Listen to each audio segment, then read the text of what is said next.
welcome back to our customer service initiative here at the Alabama Department of Public Health. In case you've forgotten my name, because you're probably sick of my face by now, my name is Charlene Smith. I'm with Troy University, and we're doing this series in order to get the entire Department of Public Health to raise the level of awareness of customers. Now, please don't forget that a customer can be internal, coworkers, other divisions, bureaus, clinics, or it can be our external, which could, the external customer could range, from the patients all the way to people who you inspect or people that you call on or deal with. But what we're talking about in session 6 is responding to the tough customer. The tough customer. So, what are we going to learn today? What are our objectives? Well, first of all, I hope that you're going to be able to gauge your own temperament and anger level in order to deal with tough customers. Secondly, manage your own emotions in order to provide excellent customer service. And remember, there are pretty much 4 basic emotions, and everything else comes off of that. Of course, mad, glad, sad. And then the other one is within confusion and frustration. And of course, all of those and more stem from having to deal with the tough customer. In addition, a learning objective for this course is implement the 7 strategies to deal with the tough customers. Demonstrate respect not only to your external customers, but also to your coworkers. So, this isn't a review, but I do want to remind you, because I don't want to have to repeat things, that we've covered an awful lot of information that go into how you deal with the tough customer. In sessions 1, 2, 3, and 4, we've covered things like basic communication, advanced communication, phone and email etiquette, and all of these sessions covered aspects of how to handle the tough customer. In our prior session, just to name a few things that will deal with what we're talking about today, we talked about touch points. Now, that is actually one term I would love for each one of you to even enter into your vocabulary. Because a touch point is any time you come face to face with an internal or external customer, or any time that customer even thinks about y'all, meaning public health, or looks at some of your brochures or program information. All of that is considered a touch point. It's where the Department of Public Health touches a customer. In addition, we looked at communication, and we did the little skit up here with a sender and a receiver and a message and a method. And we walked through the cycle of that. We talked about how well you construct your message in several different of our sessions. We even looked and got into the detail of nonverbal behavior, which included vocalics, which is the tone, the pace, the speed, the resonance, the pitch of your voice, and how well you use even pauses along the way, like I just paused. And then nonverbal communication of how you stand, your arm gestures, your eye contact, your smile, your movement, and whether or not proxemics, coming too close to a customer or staying too far away from a customer, can actually make them think that you are not interested in helping them. We also discussed listening. Now, if you're like me, I almost turn the page anytime I see something that starts with listening, because we got 2 ears, surely we're listening. That's not always true. What we covered is active listening, which is becoming ever increasingly a main point for customer service. Are we thinking up our reply, or are we actually actively listening to each and every one of their messages so that when we respond, we can respond in a reliable, dependable, consistent method? Managing our focus and our emotions was covered in these 4 sessions we discussed. Silence versus violence. That is, do you fight or flight when they, and I know that was a little bit of incorrect incorrect use of the words, but the fight or flight syndrome that we do when we meet conflict. We talked about that in, I believe, session 3. And then anti-service phrases that are bound to actually tick off customers if we use those type things. And then another one, message delivery. Not being sarcastic, demeaning, blaming. And y'all, a lot of times that's not our intent, but the way that we communicate it non-verbally, it may come across as one of those. Remember that conventional wisdom and research says that good communication can, number one, improve your relationships, increase the trust in the relationships, and then increase the support that you receive and you give to other people. But the converse is true also. Poor communication weakens the bonds of any of the relationships, ends up creating mistrust even when trust isn't the option or what they're thinking about at the time. It can automatically create this, I want to say, this intangible wall of mistrust, which then leads to relationships and people who build contempt within the relationships. So when we look at it, Peter Drucker said, working with people may be difficult. And I can hear you right now saying, oh, yes, it is. Working with people may be difficult, but it is not impossible. It's not impossible. So let's first look at how do we deal with the tough customer. The first thing whenever I teach anything, it may be handling difficult people or difficult behavior, I always ask people to first look at themselves, because I'm not going to give you any statistic like 9 times out of 10, 90% this occurs. But here's the thing. We are not always the perfect people ourselves. A lot of times we have to look at, well, let's just go to the following questions, and I think that'll help to answer it. Number one, what type of day are you having anyway? I mean, was there rage on the interstate because somebody cut you off? Were you running late anyway to work, which made you a little nervous about getting there? Secondly, am I allowing my personal life to interfere with my profession? Perhaps you're having trouble with personal relationships, or maybe financial affairs within the family.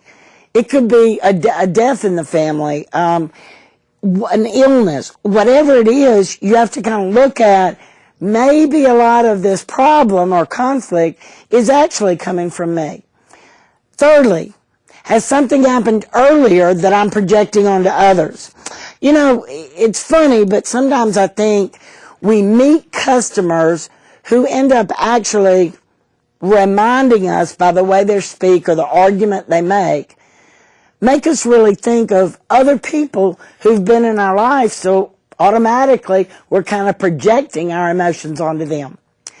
Next, did you just have an incident with another coworker? You're down the hall, you're doing something, a coworker, quote, ticked you off. You weren't pleased with what was said or done, so the first thing you do is come back to your position, and perhaps the next customer that walks in, you take it out on them. And I'm not meaning at all that you act ugly, you act unprofessional, but let's just say your emotions, as we call them, your nerves, you're on your last nerve when that customer walks in. It's something we really need to think about. And then another question, what are your preconceived ideas, beliefs, or biases? Now, whenever we hear the word bias, we almost want to think of prejudice against a certain protected class. Sure, I mean that. But I'm even talking about a lot further than that. Certain personality types, perhaps the way they look physically, and I'm talking about attractiveness or not, or hairstyle, or, body art, tattooing all over. And do any of those things come in with our beliefs or our ideas that end up hindering interaction and perhaps gets the customer an unfair service? Because we are taking something out on them, which is really our biases. Another one. Is it nearly lunchtime or quitting time? Now, I know right now some of you chuckled, but I really mean this. When I was working in an office, I won't say where because it's been many places, and sitting behind a desk at times, I would remember, I got off at 5, and I would remember looking in that clock, and from 5:30 on, that was on my mind. Now, I didn't expect to leave early. It didn't mean I was lazy and didn't want to work, but it was definitely on my mind. Another question, will you consider that neither are right or wrong, just different? See, a customer and you, two people in a tough situation, the idea is there doesn't really have to be someone is right and someone is wrong. It can be that they're two just different people, different outcomes, needed results. Because a lot of times, in fact, there's a book that's called I'm Okay, You're Okay. And it's old and it's one that really, but it had a simple message, and it was this. When we are interacting with other people, if someone doesn't agree with you or begins to become what we call a tough customer, it really doesn't mean they're wrong. And it doesn't mean that you're right. It doesn't mean that you're wrong and they're right. Just something to think about. In addition, is there anything that I'm doing when you're there at work that might impact the way you're perceived by others? Now, this one, a little bit more, is about your internal coworkers. Because obviously they've seen us at our best, they've seen us at our worst. And the idea is it something there at work that just ends up giving bad perceptions to other people? And I'm going to go back to the age-old punctuality. If you're late to work habitually, and I don't mean 30 minutes, but I mean like once a week, twice a month, and it impacts other people getting their job done, I mean, if you do that over time, over months, over years, that could actually begin to just people start having an image of you with poor performance or tardiness, or maybe they give you, a title in their mind of you're lazy or whatever it would be. And then that perception is real to them. I didn't say it was right, but I said it was real to them. Next, let's look at, am I just being difficult because I worked here so long and I'm tired? I'm going to tell you, it was last week, as a matter of fact, I taught 39 hours in 3 days. Yes, almost a full work week, stand-up training. It was something that was mandated and for the customer. And so I was working with them, and the third day, after about 3 hours sleep, I was driving up there, and I was like, I'm so sick of this subject. I'm tired of this. I want to go to bed. I want to go to sleep. But you know what I started thinking? I am tired. I do have 33 years. Can I retire sometime soon? But the idea is, the difference is it never sticks in my mind. Because the minute I hit the so-called stage, what that tells me is I've got to be on. I've got to be on it. On customer service, good training, speaking to them, working with them. And so, y'all, it's the same with you. Sometimes you feel like you've put in a week worth of hours when you've only worked Monday, Tuesday, and Wednesday. But the idea is this: we've got to come back. We've got to come back from ourselves. Remember early on we talked about service over self-interest. And it's something we need to take more time to think about. So, second, we look at our mindset. Now we're going to look at the tough customer's mindset. The one thing you need to keep in mind is that even the toughest conflict, their behavior makes sense to them. Now, I know this sounds senseless. That's a play on words. But what I mean by that, everybody's behavior at the time makes sense to them. So trying to tell somebody that their behavior is irrational is not really going to help the situation. Because at that point, whether we think it's right or wrong, the behavior makes sense to them. Lonely, needy, angry, bossy, or difficult in any way can also be a culmination of their life experiences. And perhaps within their life, they get away with those type of antics.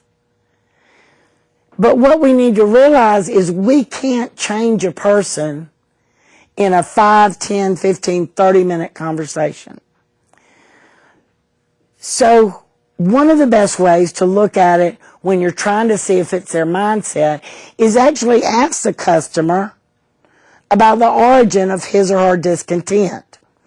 Or instead of saying, what are you discontented about? Of course, you can use your own words. But another would be to ask what their expectations are so that you're clear that their mindset is present day, that minute, over this particular issue that the conflict is about. Because if we don't look at that, if we don't ask them questions about the origin of their discontent or what their expectations are, the idea is we're going to still bump heads when it comes to the communication issues. Within their mindset, here are just some general characteristics of difficult behavior, tough customer behavior. Number one, normally there's broad inconsistencies. I'm not saying they go from happy to sad to angry all within 30 seconds, but it will change. Maybe there's different emotions going on. Maybe they're a lot more physically communicative, and then all of a sudden, they just stand there perfectly still. Secondly, extreme self-centeredness. You know, I think some of us could actually learn from that one. But when a customer comes to your place of business, and I'm not meaning public health, but let's just take that after this seminar, I go somewhere to eat. And I walk in the restaurant and I sit down. Well, is my concern everybody else in the restaurant? Is my concern what the server has as far as a to-do list that day? Nope. My concern is, do I have my iced tea and my turkey Cobb salad? That tastes good. I may actually go there. But no, it's self-centeredness. Whenever we go into a place of business, we're concerned about what we're there for. So to some degree, for a customer to be self-centered is not wrong. But it's when the extreme self-centeredness takes over, even when you try and communicate with them. A third general or broad characteristic would be low self-confidence. Anyone who starts to become extremely argumentative, extremely demanding, obviously these things mean anger, resentment, frustration. Sometimes it can come from just a baseline of low self-confidence. Next, desire for recognition. Now that almost sounds like we're talking about supervisors and employees, and that's not the case. Desire for recognition means, dadgummit, come wait on me. My time is important. Don't you know I have somewhere to go? Being recognized. Being seen as someone who deserves your attention. Desire for recognition. Another one, relentless need to achieve or win. And I think we can all look at that and know. So one of the things we go back to, I believe it was session 3, looking at our critical communications. And the idea is win is important, but it's how we both come out and win in the end. Another possible general characteristic is a desire to be liked. And that can take other forms, a little more passiveness. Maybe they clam up completely and become silent. where it's even hard to help them. And remember, we're talking about coworkers too. And then lastly, I just call it evil. But it's plain cruelty. Plain old cruelty. There are few, but yet it is a belief psychologically. I wish I could give you the reference for it. But I do give an assessment on our belief systems that alter our lifestyle. And one of the 5, which I didn't know anybody would ever score in, but they do, is they feel it's their place to punish people, to get back at people, and that they're keeping the world aligned by doing this. Well, that's where I go, okay, that's kind of bullying, and that's just plain cruel. But please know that that belief is out there. So, here's what we're going to do. We're going to look at the top 10. The top 10 toughest customer personalities. And they are the tank, the sniper, the grenade, the self-absorbed, the know-it-all, the whiner, let me say that again, the whiner, the clam, the ultra-agreeable, the indecisive, and the pessimistic. Boy, that's a lineup you don't see every day, isn't it? So let's start right in with the tank. If you're looking at the screen, you can see that face, and I tell you what, none of us want to meet that man right now. Here are the characteristics of someone who's referred to as a tank. Confrontational, pushy, aggressive, controlling, a superior attitude over anybody that's standing in front of them, hostile, and they try their best to be as intimidating as possible. And that's why oftentimes the tank is yelling, screaming, talking loudly. What do we do about a tank? How do we handle when a coworker, an employee, a boss, a customer, a patient comes in and gives us these type of characteristics? Well, here's how you handle them. Number one, at all costs, you need to remain calm. And here's why. Because, believe it or not, you and I being calm, actually, at first, it will raise their temper. But in the end, the calmer you are, it actually has a calming effect on them. Speak quietly and deliberately. Now, I really mean this. The louder they get, the lower your voice gets, and the calmer it gets. So they get even louder. So your voice gets quieter and calmer. And it keeps going like that until the tank actually has to bend over to hear what you're saying because you're talking so low. That actually is proven to bring their voice, the volume level down, and add a little calmness to the conversation. Next, stand up for yourself, ... appropriately. It does not mean you come up against a bully acting like a bully.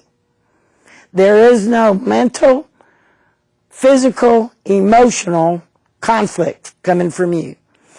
But you do have to stand up for yourself, because often if a bully sees that they are getting to you or to the best of you or the best of you, then what happens is that charges their batteries and they'll keep going. So one thing is to literally stand your ground. Don't back up.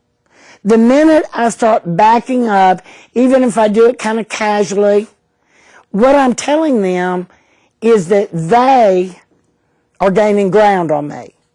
I'm retreating. So one is to physically stand your ground, and the other is emotionally to stand your ground. Avoid at all costs a head-on confrontation, because these people will let it fly. And again, at this point, we are not discussing violence in the workplace, any type of assault, though a tank would definitely be someone who might do this. But what we want to do is avoid any confrontation. So we've really got to pick up on all the skills we've learned in session 2, 3, 4, and there's some even in 5 and 1. Lastly, with the tank, be prepared to be friendly once the discussion ends, because guess what? A tank may fire off quickly, but when it's over, it's over. They don't necessarily hold grudges like many people do. They don't continue to act that way once the communication, the situation, the issue is over. I mean, if it's an external customer, they may actually, whenever you finish business together, say thank you and walk out the door with a smile on their face. So you and I have to be ready to immediately click off some of those things for the betterment of service to customers. That also applies with coworkers in the office. The next tough customer is going to be the sniper. The sniper. The one that shoots those little bullets from nowhere. They come out of left field, out of right field. They come out everywhere. That's called the sniper. Let's look at the characteristics of a sniper. First of all, they're secret attacks, kind of backstabbing. A lot of times to your face, they will give you innuendos. They won't say you're this or that or call you a name, but they would say something like this. Instead of calling you a jerk, they would say, you know, people that behave like this, I consider them a jerk. So it's an innuendo. Digs, non-playful teasing, and I do want to, for a minute, fix in there that is where a lot of snipers use sarcasm. They mean it, not to be funny. They mean it, just as the word says, but it's kind of a non-playful teasing or a dig, put in a sarcastic comment. Again, the sniper is going to have a superior attitude, because otherwise, how could they run around and say these things if they didn't feel superior to other people? Avoid confrontation. They're not going, when you go to them and say, listen, and this is probably a little more internal customers, listen, it's come to my attention from several sources that you've been saying so-and-so. They are going to deny it and run for the hills. They don't like that confrontation. And then they're always going to have negative undertones. These people are not really ever happy. The sniper is ready to shoot, so he can't be a very happy person. What do we do with snipers? First of all, handle them by being aware of what's actually happening. You know, I'm probably known, in fact, last night I had a high school friend on Facebook remind me of how I planned our 25th reunion several years ago for high school and then forgot to go. And I said, yes, Cindy, I'm still that spacey. They had to call me the second night and go, where are you? And I was like, oh, was it this weekend? Yes, sometimes I can be very spacey. And I do that with people in scenarios. I want to think the best. So I kind of don't stay aware of what's truly happening in the present. And that's what we need to be able to do. Be aware of what's happening. And y'all, when the attacks surface, we got to fire some questions at them. Did you say this? Was it said to so-and-so? Have you been telling people? You can't be generic and go in there like, wow, I can't believe somebody's been talking about me, and think that that's going to transition to them. They're not going to think it's about them, and they're not going to tell you. So a sniper, you have to be very specific with your words, and you have to outright ask very direct, open-ended questions if possible. Flush out the real problem and deal with it. A conversation with them, it's going to last a little bit. And you're going to have to be on your toes. So maybe go drink some Red Bull or something, some Gatorade, and get ready, because it's going to last a little while, because you need to flush out the real problem. But to get to that is going to take talking. And each time you have to be direct about that. let me just give you a real quick example. It may be something like, so-and-so, I've heard from several sources that you've been saying XYZ about me. And they'll say, why would I say anything like that? So, again, you're going to have to keep with your conversation, bringing it back more direct each time. And then lastly, try to offer a peaceful alternative. And that's kind of like trying to, at the end of that conversation, saying something very direct, but very upright and appropriate, such as, I hope that in the future you and I can get along. And if you have a problem with me, feel free to come to me. I would love to talk to you at any point. If something I do irritates you, hurts you, whatever it may be. You want to end with that because these people will keep sniping, if you will, unless you do try, and it's almost overly, reach a peaceful agreement. The next tough customer is the grenade. They're irrational, unfocused. They give gross generalizations. Every time you do this, you've never done this, you always do this. They're selfish, and just like a grenade, they're unpredictable. You may never know when the pin is pulled. Irrational, unfocused, gross generalizations, selfish, and unpredictable. So how do we handle that grenade? First of all, again, be aware of what's happening. Sometimes when I have a grenade go off in front of me, I'm actually shocked. But I think it goes with the fact that sometimes I'm a little naive, sometimes I'm spacey, and I don't expect that from people.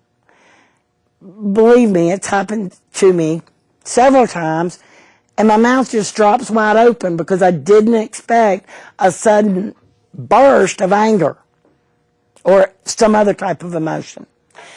Next, try to ignore the outburst in the moment because that is a grenade going off. You don't want to put your hands on it.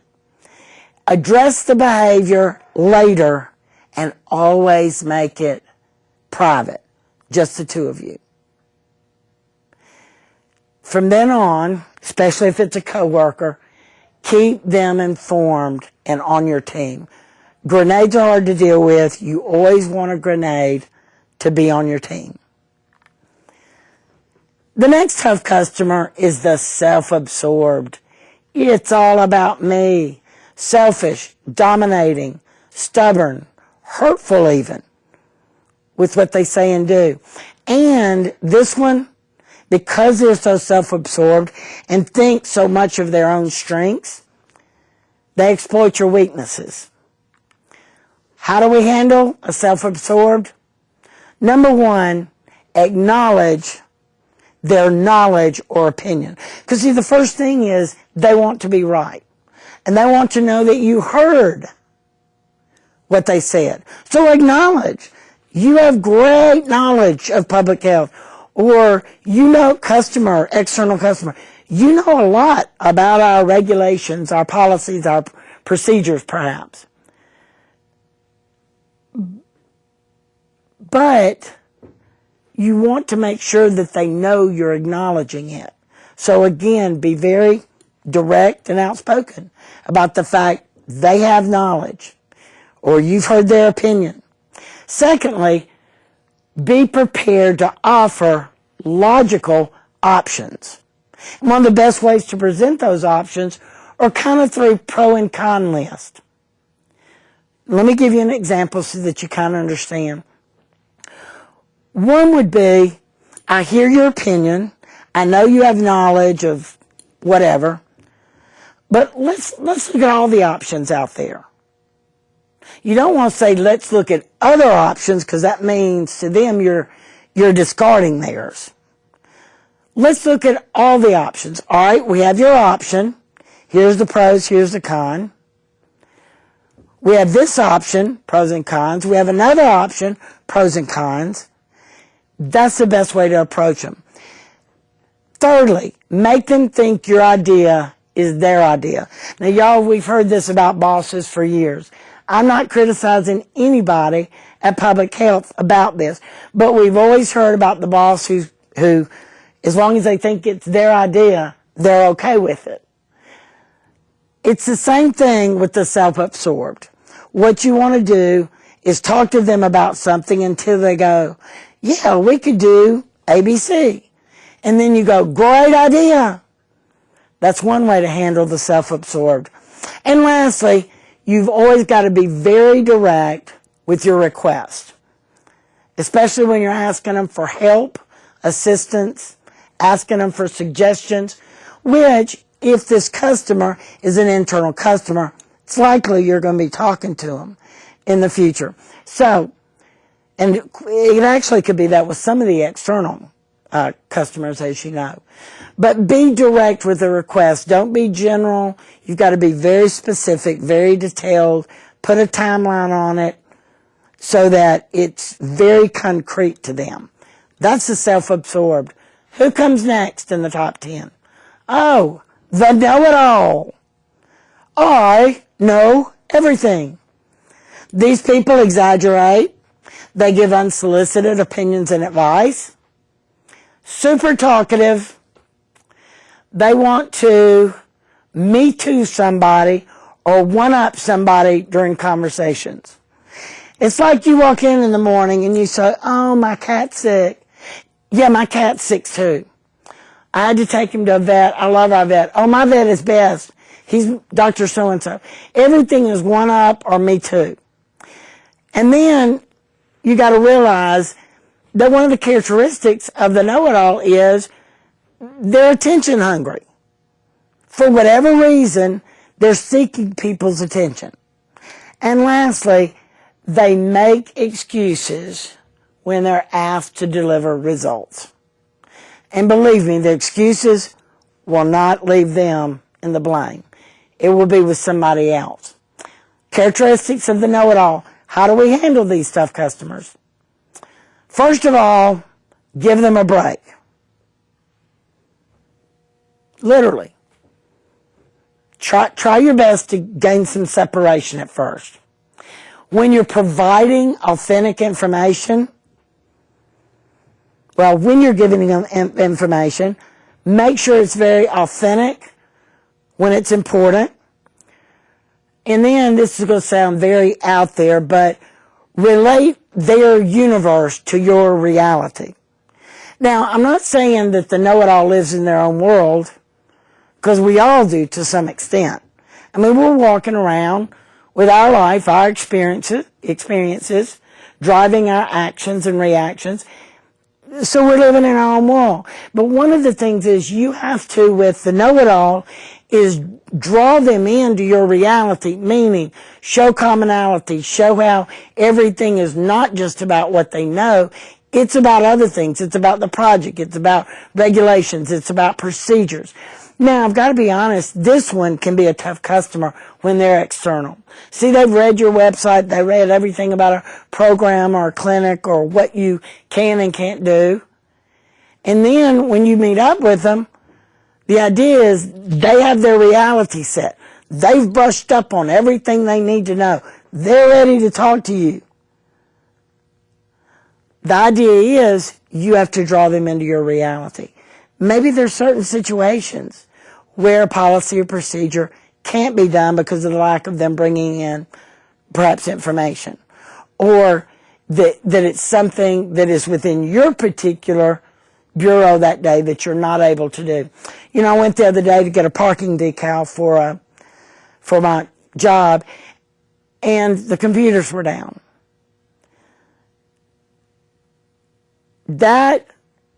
If I was a know-it-all, I would say, well, you were supposed to be open till 5:30 every day, and I can't believe your computer is down. Now, it wasn't their computer. It's the one that takes your charge card. So I couldn't get a parking decal. If I'm trying to say you should be able to do it, I can't believe that the charge card is down. And they were saying, do you have enough money? Do you have checks? I said, no. So the idea is that you've got to kind of relate them. And here's what the person said, which was perfect. Oh, I can't stand when this happens. And Charlene, I'm so sorry. This has been happening all day. And I wish there was a way that we could let everybody know when our system's down, because most people do pay with charge cards. So you know what? I felt like one of the gangs. I ended up feeling sorry for her for having to talk to people who would be upset. So, authentic information, relate their universe to your reality, and lastly, praise appropriate comments. Praise appropriate comments. So it would be something like, boy, that's a great idea, or I can understand how you would feel that way. That's perfect. I mean, I don't blame you for feeling that way. So you praise the appropriate comments. Then we have the whiner. They always focus on the problem. They cling to negativity. They feel powerless. That's why they whine or complain. And they also, though, have a very strong sense of what should be happening. So you know what the wording you're going to hear here? A lot of shoulds. Well, they should do this, they should do that, you should not. These are all the words you'll hear from the whiner. How do we handle that guy? Number one, believe it or not, listen. And listen. And listen. While they're whining to you. Acknowledge their feelings, such as, you know, I understand why you could be frustrated with this. I understand why this would bother you. Then, second, ask questions to get them to think.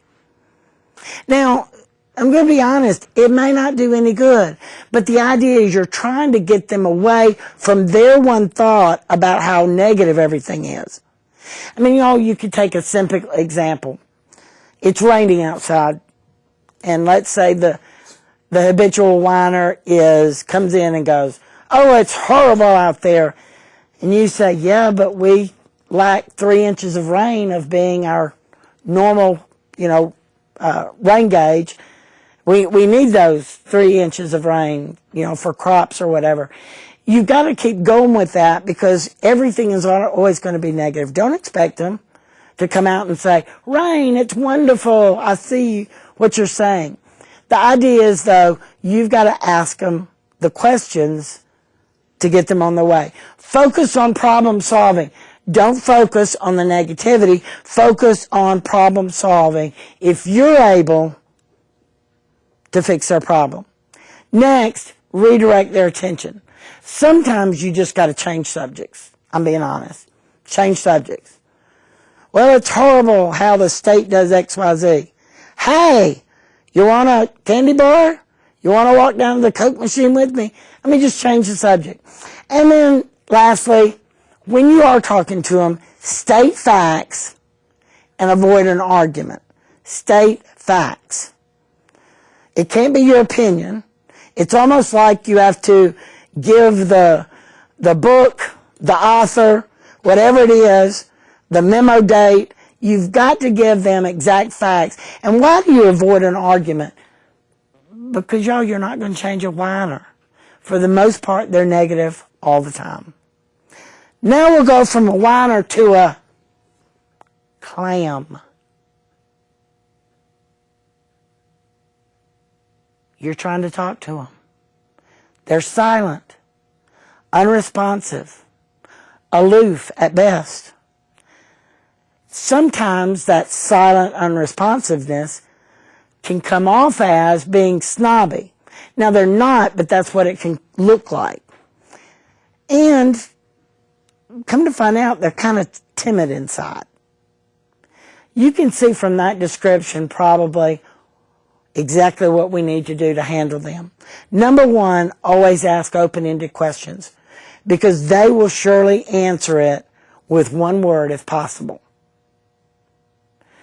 Secondly, if the response is, I don't know, ask them to take a guess. Oh, I can't guess. Oh, go ahead, take a guess.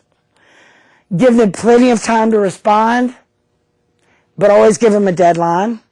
For instance, if it's a coworker and you go in their office and you say something to them, there's not really a response except, I don't know, then say, well, look, I need you to find that out. Would you please? And email me by 5 o'clock tomorrow or whatever close of business is. Got to give deadlines. Next, present options and ask them to choose. I love this one. It would just be, so you ask them something and they go, oh, I don't know. And then what you say is, do you like A or do you like B better? Do you think we should do A or B? So you give them something where you have to look at two options and choose one. When you don't put any options out there, that's when they're best at kind of staying silent, clamming up as far as their opinion. Lastly, look for nonverbal signals. A clam is always going to be focusing. Eye contact is going to be downward. Their arm motions, as you've learned in past sessions, are going to be down below their waist or elbow level. They're going to use their shoulders a much, turn their head sideways. Not going to be a lot of smiling. You really don't have a lot of smiling clams. So those are things that can give you a cue as to what's going on. Now, one of the things that I don't think we've covered, I usually cover it in classes where I'm helping young professionals be better in their communication, is a technique called mirroring, a mirror. Okay? If they use hand gestures down here, you start using hand gestures down here. If they start looking downward, you start looking downward. You mimic their nonverbal and verbal behavior, and sometimes that reflection makes them start opening up. So we've got the clam. Next, the ultra agreeable. Sure, whatever you want. When do you want it? I can do that. No problem.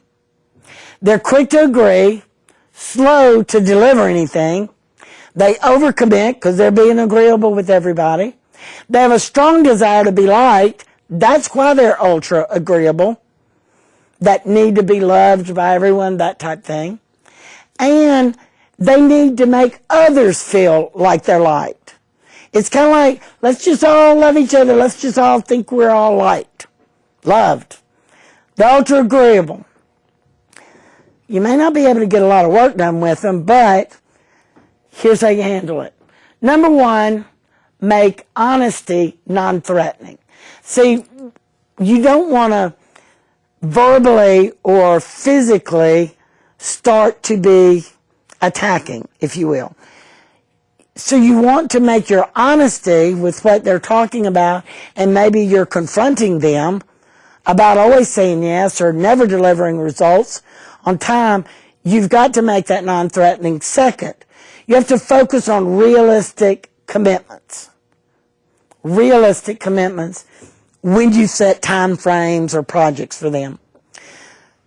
Thirdly, try and surface the underlying issues that prevent them from taking action. I've mentioned that I do a lot of leadership or executive coaching, one-on-one with clients.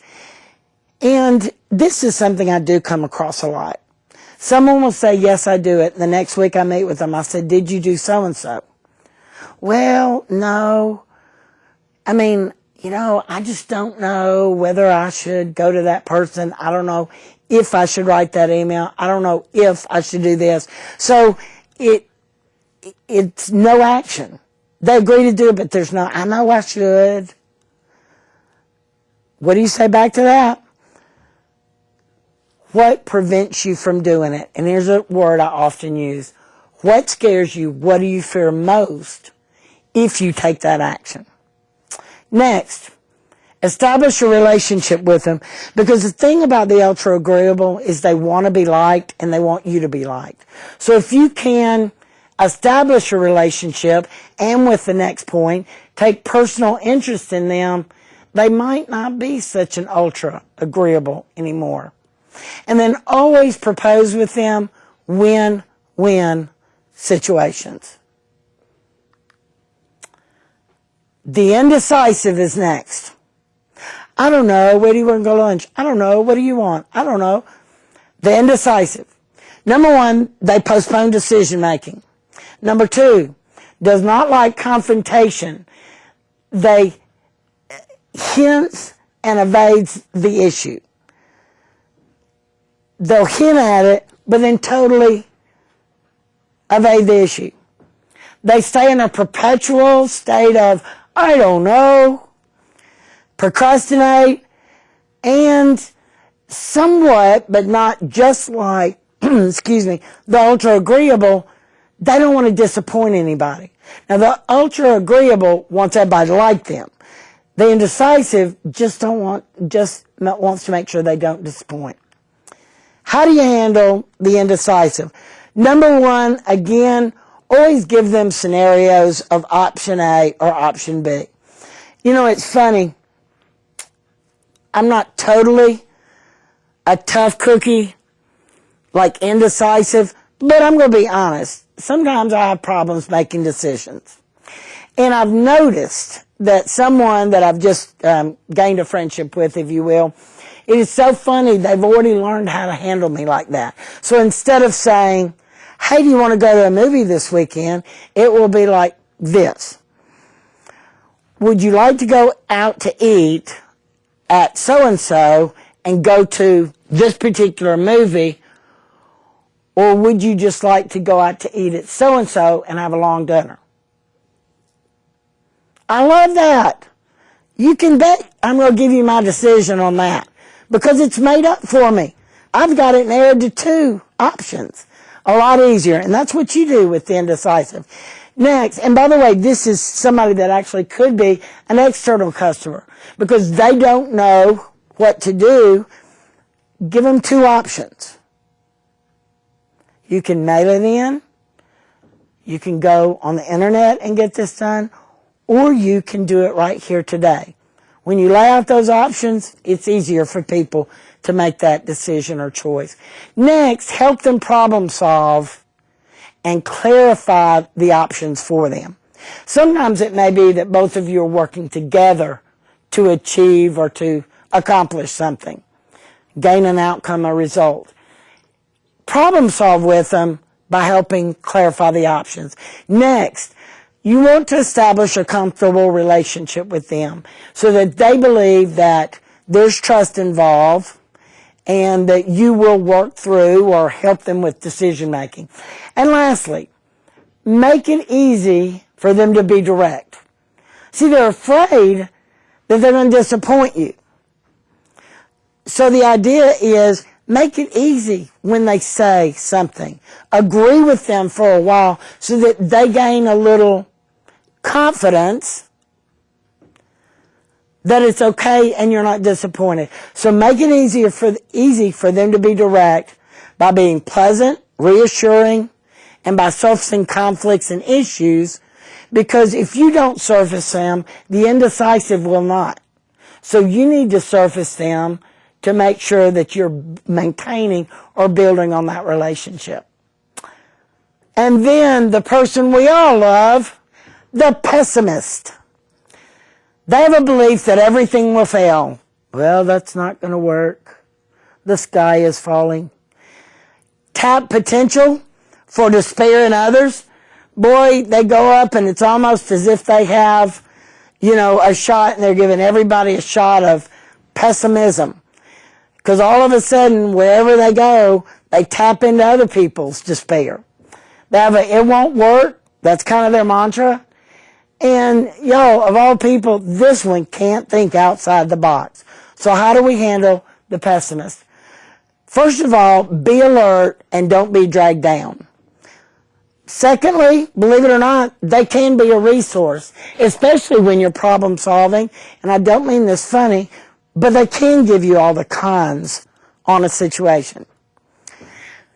Another thing, when they say it can't be done, we've already tried that, it's not going to work, say, ask what they've actually done before. What worked, what didn't, and most importantly, why it didn't. Try to get the whys out. Another way to work with them, and this one I find humorous, is always set up a worst case scenario with them. That's going to work. And then lastly, don't argue, because very similar to some of the others, they're always going to go back like the whiner to the negativity. And the Oscar goes to, I don't know. You decide. Because see, each one of us kind of, I don't know, some of these just grate on our nerves, and others we can deal with. But here's what I want you to do, is start recognizing those people in your external and internal customer base, and start actually implementing some of the ways we've shown to handle the tough customer. And you can give out that Oscar. One of the secrets to dealing with difficult behavior is I have a plan, and that's what we've given you. How to handle it, that's what the plan should be. Rather than complaining about the external customer or the coworker who exhibits it, have a plan, get to work, handle it. So after this seminar, we don't need to be going to anybody else and saying, can you believe so-and-so, my last customer, so-and-so that's a coworker? No, you know why? Because we're going to handle it. Go handle it. As Larry the Cable Guy said, we're going to get it done. So let's look at a plan of action. Number 1, stay focused. Number 2, listen carefully. Number 3, always try and see a tough customer's point of view. Number 4, respond with empathy. Number 5, hard for some people, but please own what's yours. Use iMessages. We've covered that one before. Look for compromise and solutions. Not always that you win and they lose. Sometimes it's important to know when to take a time out. Don't give up, and if all else fails, ask for help if needed. So, let's look at staying focused. We're just going to cover a couple of points on this. Stay focused. Don't bring up past conflicts when you're working with tough coworkers or tough external customers. Though a past conflict may be related to the present conflict, don't bring that up, because that just brings in a whole nother issue. Secondly, getting historical clouds the issue, the current issue, and makes finding common ground kind of difficult. Because when you're working with a tough customer, to bring up, and that's internal or external, to bring up something that used to happen, not only clouds the issue, it's going to be hard at this point for them to find common ground, because now they got 2 things that they conflict with you on. Stay focused. Next, listen carefully. We've gone over this a lot. I'm sure you've been to a bunch of seminars on listening. But y'all, it's important to listen when the person across from you has bad behavior. We're calling them a tough customer. Number 1, people often think they're listening, but instead they're really thinking about their own response. Second, don't interrupt. Don't become defensive. Just listen. In fact, not outright physically, but in your mind start counting the number of issues or the different things that they're saying. Stay very focused, like laser focused in your listening, because those are the things you're going to have to deal with, what they're saying. And then repeat back what you understood them to say. Why? Because this clarifies the confusion, and it can lead to common ground. See, if I think that you've really heard me and that you've been listening, and I can tell that through direct eye contact, then I'm going to think, yes, you are working with me to resolve this. So you're one step ahead right there. Listen carefully. Stay focused. Number 3, try your best to see their point of view. Now, I didn't say agree with their point of view. I said try and see their point of view. We all want to be heard and understood, and that's just a baseline human fact. We also have to realize, as much as we don't want to admit this, we're wrong sometimes. We are not always right. And I bet you can agree with me when we say that some people we don't think have actually ever realized that. They still think they're always right. But here's the thing. By understanding someone else's perspective, you can better understand how they see your point of view. I was studying this for an upcoming seminar. I mean, really getting into conflict, how to handle it. And the idea is this. If I can see their point of view, and through me repeating it to them, they then will take the time to listen to my point of view. That will give me an opportunity to explain my side of the story. Which, if they understand mine, I understand theirs, you've got a shared pool of meaning here now that we can dive in to that pool and begin to come up with a resolution. Next, respond with empathy. Respond with empathy. We covered this a lot in several of our sessions, so let me just make 3 points. Number one, when you receive criticism, it's easy to get defensive and try and blame somebody else. And a tough customer is going to blame you. I mean, it is your fault, remember? She said laughingly. Number two, when you hear criticism, it's important to listen for the other person's pain. Yeah, listen to the other person's pain and actually recognize their feelings. Then what do? Empathy says you start to look for what is true in the statements that they're making. Because y'all, if somebody has a need and they're that upset that we would categorize them as a tough situation or a tough person, then there is probably some shred of truth in what they're saying. Next, as we show empathy, part of that is owning what is actually ours. We got to own what's ours. Realize that personal responsibility in any conflict is a strength, not a weakness. As I look around life at my age now and the people I'm involved with, professionally and personally, y'all, I really have started to notice the people that immediately speak up and own their part in a situation. You know, when I'm reflecting, I think that person definitely, absolutely has huge character. It's a strength for them. It's only the weak that continue to think they have no part in a problem. Secondly, owning what is yours diffuses the situation. Sets a great example and shows maturity. And often the other person will actually follow suit and then own what is their side. If you own yours, they own theirs. Now we're ready to work through a solution. Use I messages instead of you messages. Begin statements, your own statements, with I.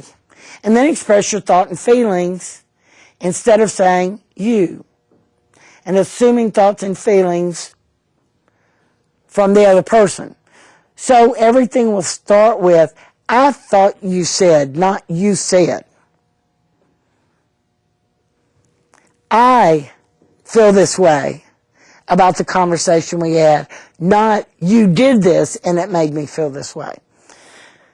This is less accusatory. It decreases the defensiveness, and it helps the other person hear your side instead of feeling attacked by you. I messages, very important. Next, always look for compromise. Instead of trying to win an argument, look for solutions that meet everybody's needs. Y'all, sometimes that's really tough. It is really tough, but it's something we need to do. Because when it comes to our professional life, it is not about us. It's about what we can accomplish. It's about the outcome. It's about the results. So it needs to be something that all of us are happy with.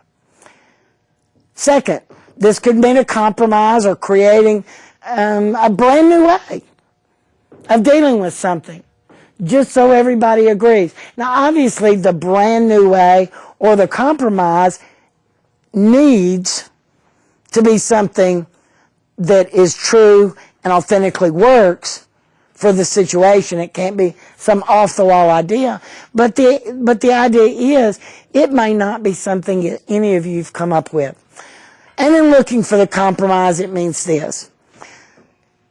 When you look for a compromise, it's going to decrease the hurt feelings and should help even future conflicts resolve more quickly, because they know that you're not going to put up a wall or fight. You're going to look for a compromise. And then there's the proverbial, I say this all the time, the picture shows a young lady sitting there alone. Take a time out. If you're arguing, not discussing, take a break and then take a break, and I would at that time try and schedule a specific time that you will get back together to resume that discussion. This time out allows both sides to gain some perspective, to have time to think long term instead of focusing on their possible selfish immediate needs. Take a time out. That gaining perspective means our emotions start to come down, and it works quite well.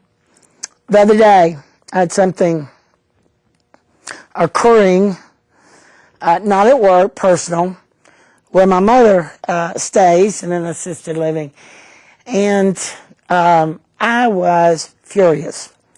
But I'm 5 minutes away. So I'm driving over there, and I kept thinking, I do not need to be this furious. It's not going to help anything. So I called a friend of mine that I know will just calm me down with laughter. So we started laughing about it.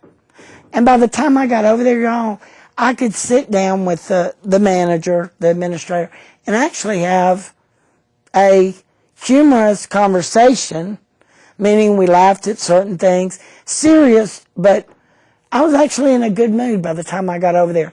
That 5-minute drive was my taking a break.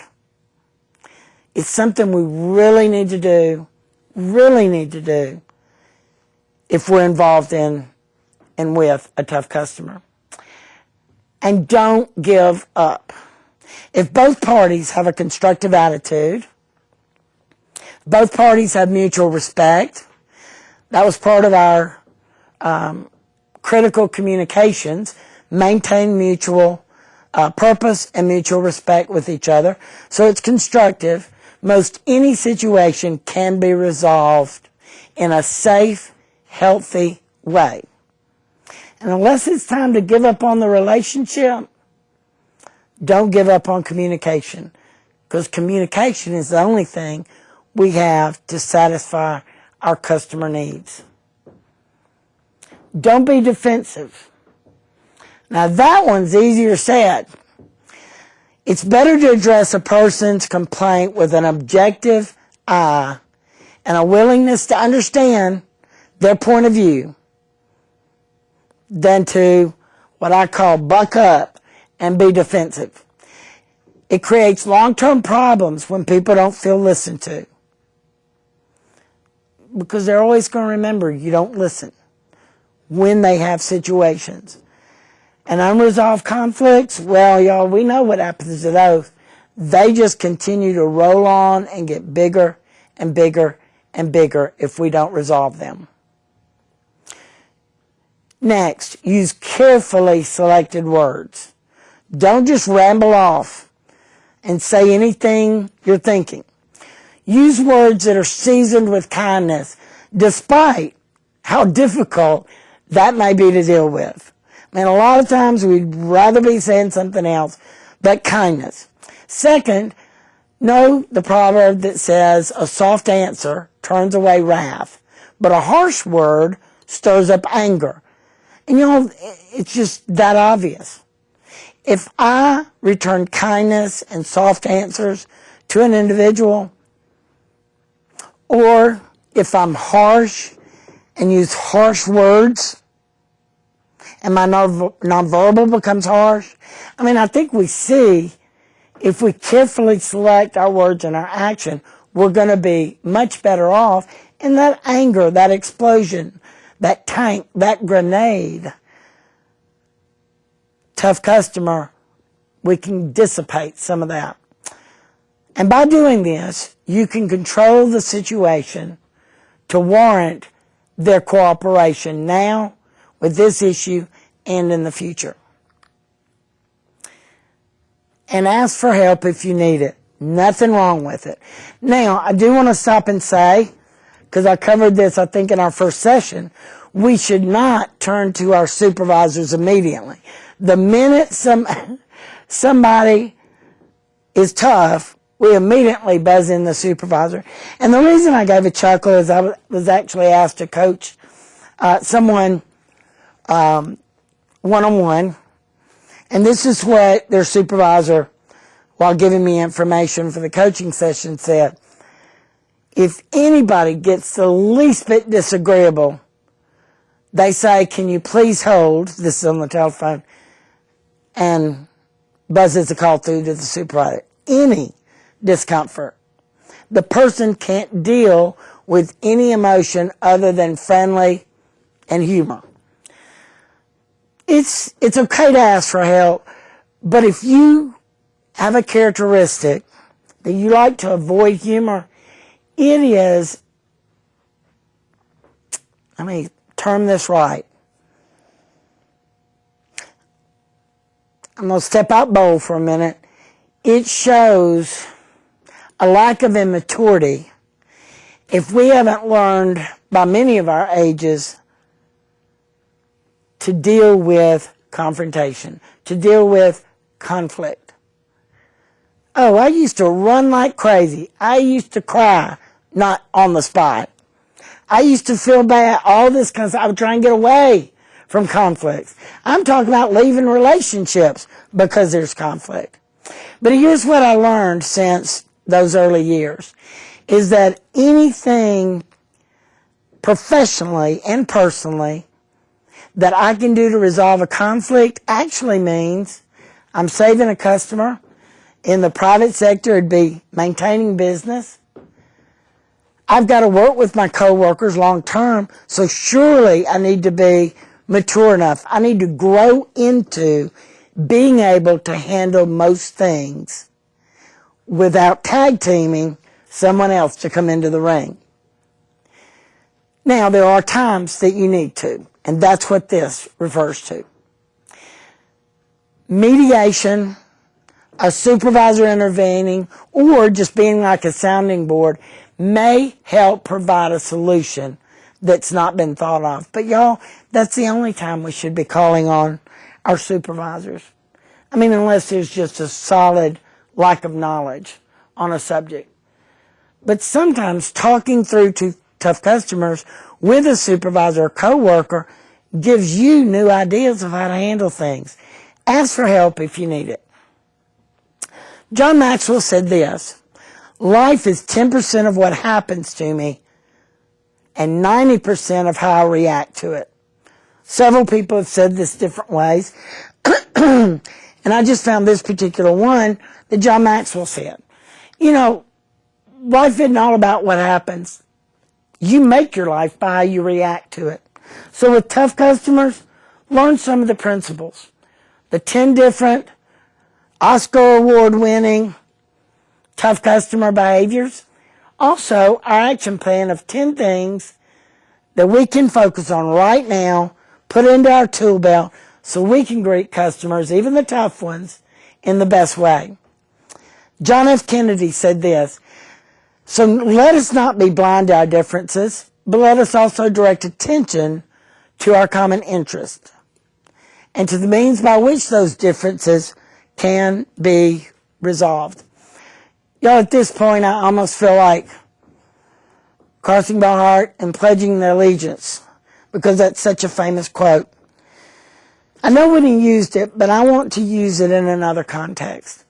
So many times with internal customers, again, bureaus, divisions, other offices you have to call, the person in the office next to you, in the cubicle next to you, those are your coworkers, those are customers.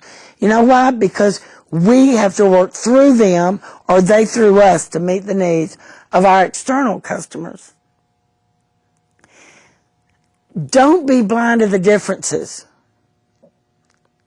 but use the differences so that we can resolve things. It says, direct attention to our common interests. Well, your common interest, internal to the Department of Public Health, is to work together to satisfy the needs of the citizens of Alabama that are under the purview of your department.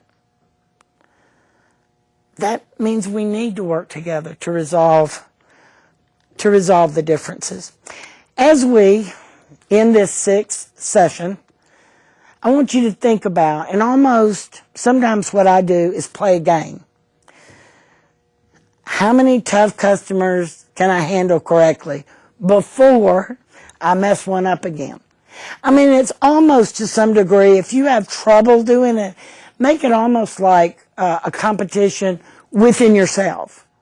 How can I learn the principles Charlene talked about today so that the very next time someone comes up that tends to be a little tough to handle, will I know what to say, do, act, react, information to give, empathetic sayings, listen, direct eye contact, follow up by paraphrasing what they say. Can I do that so that person in front of me that once I considered tough, I now can consider soft? And what I mean by soft, someone who can work side by side if they're internal, or I can serve them and meet their expectations across the counter, across the desk from us. Y'all, as public servants, and I know we're tired of being called that because I'm one too, but as public servants, we give service. That's why we're here 8 hours a day. That's why we get a paycheck. It's not someplace to come in out of the rain every day and just put in your hours. Because I actually want us to think about when everything's said and done and you retire, whatever, I mean, did you make a difference in people's lives in the area of public health? Does one person have you in a memory of a life experience where you did something that calmed them, that refreshed them, that gave them security, that gave them confidence? And you know, that's what dealing with the tough customer is about. Trying to bring the toughness out so there's not that conflict and we all come together and we're able to serve the people that we need to. Y'all, thanks so much for listening, and we will see you in session 7. Thanks so much.